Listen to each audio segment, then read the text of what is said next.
السلام علیکم ورحمت الله وبرکاته. یو محترم ستنه کړی دی چې څوک د الحمدلله پر ځای الحمدلله وایي،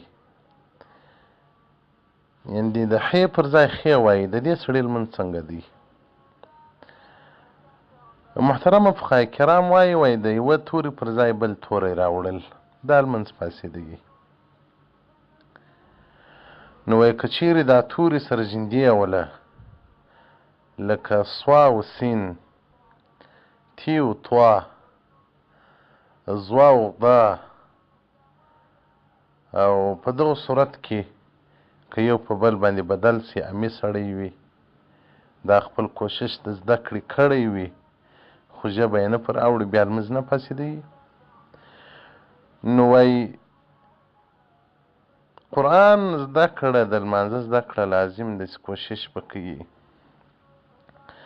چې د هغه کوشش په وجود خوله نه پر اوښتله بیا یې لمونځ صحیح دی.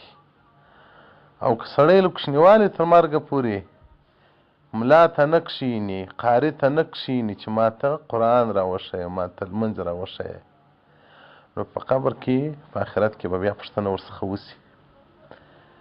که یو سړی وایي زه یې وایمه خوله مې نه پر اوړي، خپل کوشش مې ټوله کړی دی، نو هغه الله بیا نه په نسي.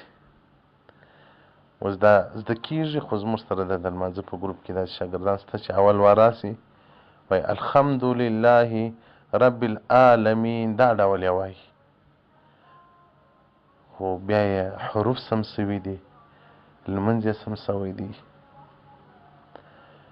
نو که یې څوک یې زده کړه کوي، که نر وي که ښځه وي، په هغه زده کړه کې په هغه ویلو کې نه پسې زده کېږي، ژبه یې پنډې نه پر اوړي، چې هر څونه کوشش وکړي خپل کوشش پای ته ورسوي، بیا څه مشکل نشته.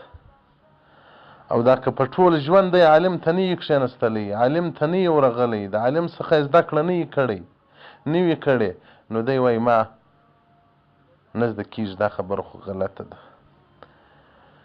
فتاوای هندیه جلد اول صفحه 9 الفصل الخامس في ذیلة القاری. والسلام علیکم ورحمة الله وبرکاته.